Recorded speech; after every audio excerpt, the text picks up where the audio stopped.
You are Locked On Ole Miss, your daily podcast on the Ole Miss Rebels. Part of the Locked On Podcast Network, your team every day. Ole Miss has landed several commitments already. It looks like it's going to be a really, really big weekend. And we have Tom Vanderford joining us like we always do. I'm Steven Willis, the host of Locked On Ole Miss podcast. And Tom, this is kind of a fun weekend. PJ Wilkins, the tackle from Charlotte, I think he's the cousin or something of Dominique Wilkins, playing at the tackle position, and Daeshun Womack, the edge player that was a five-star high school player out of Maryland that went to LSU, committed to Ole Miss. In the transfer portal right now, it just kind of feels like Ole Miss is getting ready to cook a little bit. Oh yeah. Yeah. It's, I get kind of, I don't know. I chuckle a little bit when I peruse Twitter and I see State fans saying that, we blew our wad this year and we're not going to be able to do it again and all that good stuff. And I just tell them to sit back and watch. We've got a very healthy NIL collective. I don't think anybody has quit. I think we're getting more and more support. So, yeah, it's going to be nice, man. Yeah, and I'm going to harp on this multiple times this weekend. State flirting with Jackson Arnold, a player that they're likely won't even get. They have to land this player now or they're in a lot of trouble.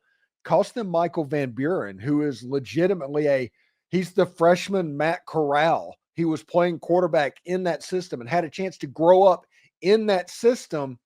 Now Michael Van Buren's going to be gone. You might lose out on Jackson Arnold because Auburn desperately needs a quarterback, and you're stuck again with a run it back Blake Shapen, and that's problematic for them. Yeah, I don't know. I'm as an Ole Miss fan, I'm glad he's Van Buren's gone. Yeah, get out of here. Yeah, more power to him. And I think I don't want to mispronounce this guy's name. I think it's Camario Taylor. Yes. Yeah, that's that. They're all saying, well, Shapen will, be okay, and then Taylor will come in. I would be scared to death if I was them because of the type of offense they run, and as injury prone as Shapen is, they might be back in the same position they were, where they've got a true freshman trying to learn the SEC. And I've got nothing against Taylor, but I don't think he's as good as Van Buren. We'll see. Yeah, I saw Van Buren in person in Orlando at the Under Armour game, and he impressed every single day at practice. He drew my eye. I knew he was going to be good. I couldn't figure out how he ended up at Mississippi State. And after he got on the field, he showed how good he was, and now he's going to make a ton of money in the transfer portal because he's in multiple years of team control. If you want to talk the Major League Baseball talk, yeah, multiple years of control, and you can bring him in to be your quarterback of the future. Yeah, Michael Van Buren is he's going to end up at Miami or Florida State or something like that, and he has a chance to be really good. Yeah, he does. The running back situation at Ole Miss is interesting. They had a visit from Ahmad Hardy from Lawrence County down in Monticello. Rose Bowl Robertson on I guess 24/7 on the Mississippi State site said that that's likely going to be a Texas Ole Miss competition. And with him being a home kid, I mean, you never want to count out Texas just because of the amount of money that they can throw out. But I think that Ole Miss is sitting pretty there. They're bringing in potentially Waeshon Parker, who is the running back from Washington State, which is be kind of hilarious because how often does Ole Miss and Washington State play? Never. And they play next year when so that kind of makes a little bit sense as well. Ole Miss is kind of attacking strategically some of their skill areas as well. They potentially have a quarterback coming in over the weekend as well, and Anthony Calandria, and lots of defensive players. It literally feels like Ole Miss is about to take off a little bit on the portal. I agree. I'm excited. I how I've been a big Jaheim Otis fan, but I don't think we're going to get into that sweepstakes. I guess we could always wish, but I'm sure that they've got alternatives out there that they're going to get. And, a lot of people know that we actually go live with this on Fridays. Mm-hmm. But today, right as I was about to get on, I noticed that Pettis is no longer with the team. Yeah. Yeah. So I don't know if he's entered the portal or if he's getting ready for the NFL or what. Listen, everybody that watches the show knows I like to say things like it is and not the way it's spun and all of that. But if it was truly a mutual parting of ways, it would have been Micah Pettis opting out or Right. Micah Pettis entering their transfer portal. That's the way that would have been presented. It would not have been presented as Micah Pettis dismissed from the team for a mutual event. Right. So I don't know what happened, but it feels like something happened. Right. And, that's going to be fine. I get whoever's playing it right. I guess it'd be Julius Bulow in the bowl game. And I think Chuck Rounsaville of the Ole Miss Spirits is reporting that he's trying to get a hardship year, which he's a right tackle that can help Ole Miss, but you also have Jaden Williams. You also have Diego Pounds. Which one that can switch out? It could be interesting, but I think it was interesting the way they worded that Micah Pettis story. Yeah. Come to think of it, now that now that we've talked about it, that's true. It kind of makes you wonder. Yeah, and like I said, I don't know if anything bad happened. I don't know what happened. I haven't heard the story one way or another. I'm just completely talking about the way it was presented and the way it would have been presented if was what they're claiming after the fact. Yeah, I agree. So when we come back, we are going to talk about Chris Beard and the non-conference slate going into SEC play. We're going to continue to talk about the portal, maybe a couple of transfer portal players that have Tom Vanderford's attention. So we'll talk about that in just a second. But first, I do want to let you know about Game Time. There's nothing like the energy of being at a live game, the roar of the crowd, the sound of the sneakers squeaking on the court, and even a few celebrities that you can spot in the stands. I remember going to an NBA game a few years back. I think it was the Mavericks and the Timberwolves, and the electricity in that arena was unforgettable. You can't replicate that watching it from your couch. This year, I'm looking forward to catching more games live, like an Orlando Magic and whoever comes into their venue as well. Game Time makes it easier than ever with their new Game Time Picks feature. Whether it's basketball, concerts, or theater, Game Time helps you find the best deals on the great seats without the hassle of endless scrolling.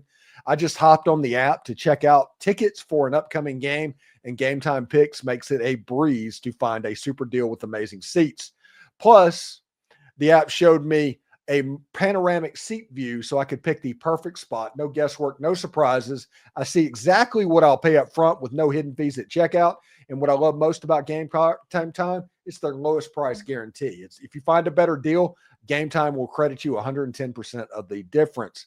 And with event cancellation protection, your tickets are covered if your plans change.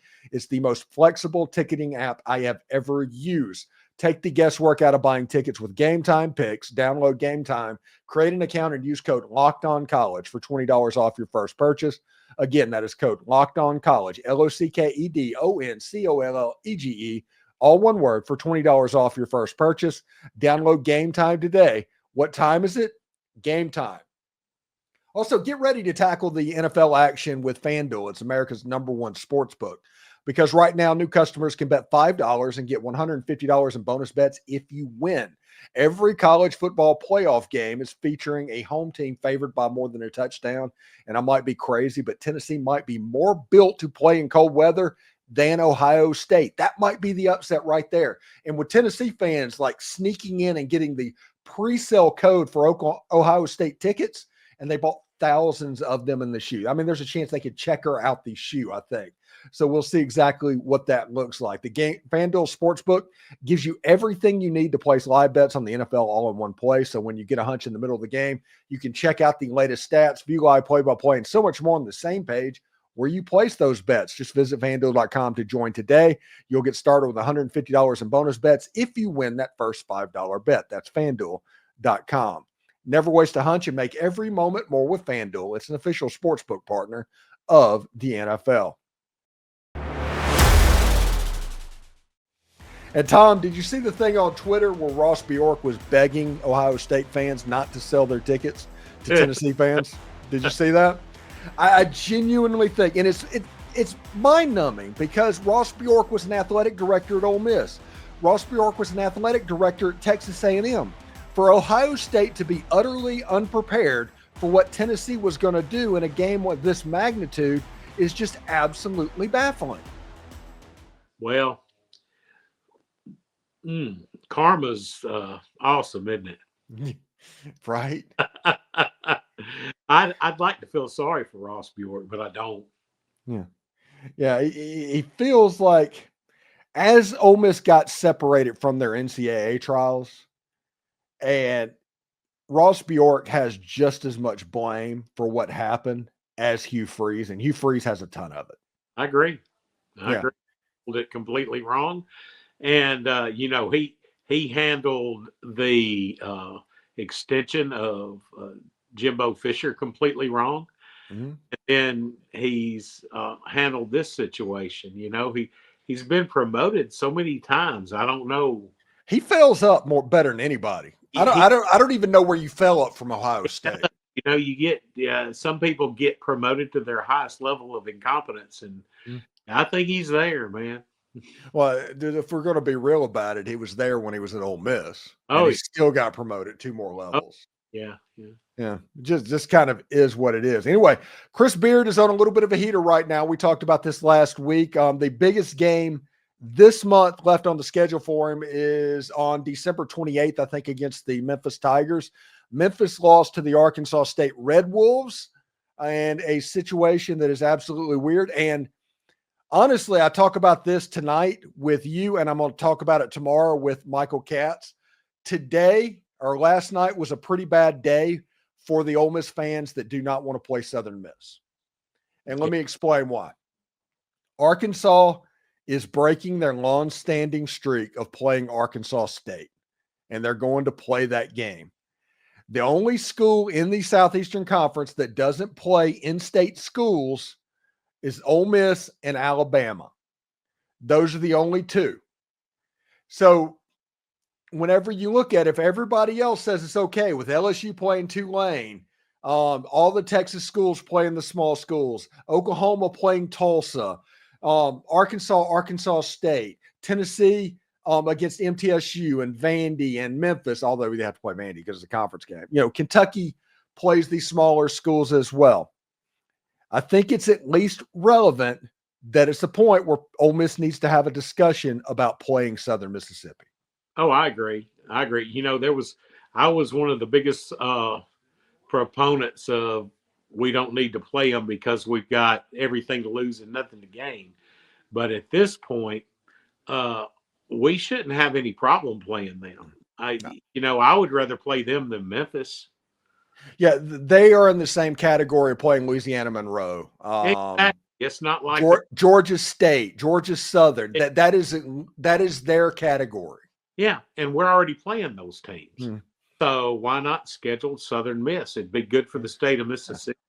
Now, I don't think I would do like Mississippi State has done and do a home and home with them. Yeah, they're down inside. They're in Hattiesburg to open next season. 33,000 screaming fans. But I would do, I might do a 2-for-1. But at the same time, it would be good for the state. It would be good for University of Southern Mississippi. I'm sure Dell would enjoy the extra revenue. I would do a 2-for-1. That's exactly what I do. I have no problem playing Southern and Hattiesburg or anywhere else. If it was big, but Hattiesburg's an hour away from New Orleans. I mean, we did it with Tulane. Yeah.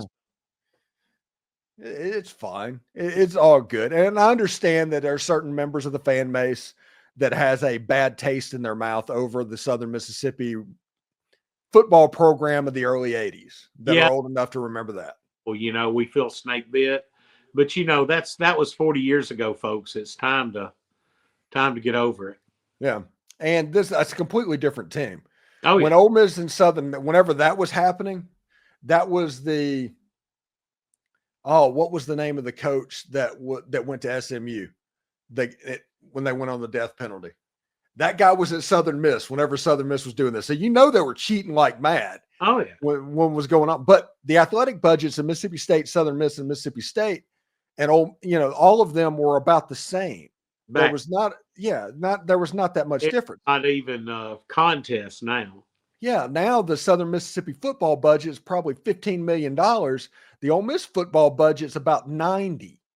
And yeah, it's absolutely ridiculous. Anyway, all of the reasons I think is going away. And with Arkansas State playing against Arkansas, and heck, Arkansas Pine Bluff played against Arkansas. Arkansas decided to play the in-state schools. And Ole Miss is kind of starting to stick their toe in the water with that, with Alcorn State popping up on the schedule in a couple of years. So we'll see exactly how that looks. If Ole Miss is going to spin their in-state games and do that, I think that's incredibly smart, and it should absolutely happen. We're playing Mississippi Valley, Alcorn State, Jackson State, Southern Mississippi, those teams over and over. That I think that's a good thing. Oh, I do too. Keep the money in the state. We've seen this year with the college football playoff. It really doesn't. Your strength of schedule really doesn't matter. It's how many games you win. So all games are created equal. Yeah, play Jackson State, play Valley. Anyway, thanks again for making the Locked On Ole Miss podcast your first listen every day. We're free and available wherever you get your podcast, including YouTube. We are part of the Locked On Podcast Network, your team every day. Tom Vanderford joining the show like he always does. Tom, what do you got going on this weekend, buddy? Man, this is my last weekend before I go back to work. I go back to work Tuesday. But I just wanted to say something real quick and kind of circle back to something that we were going to talk about. Okay. Real quick. I really want Haas, the tight end from Arkansas. I want either the South Alabama running back or the Louisiana Monroe running back. And those are the ones that I really want on offense. On defense, I just want to load up the secondary and get one more interior defensive lineman. Yeah. And Joseph Williams, I think, has a chance he has the Trey Harris type ability to just completely blow up during his time at Ole Miss if he chooses to go there. Yeah. Yeah. We'll see exactly how it goes. Anyway, Tom, thank you very much for joining the show, and we'll talk to you next week, buddy. Yes, sir. Hotty toddy. Hotty toddy.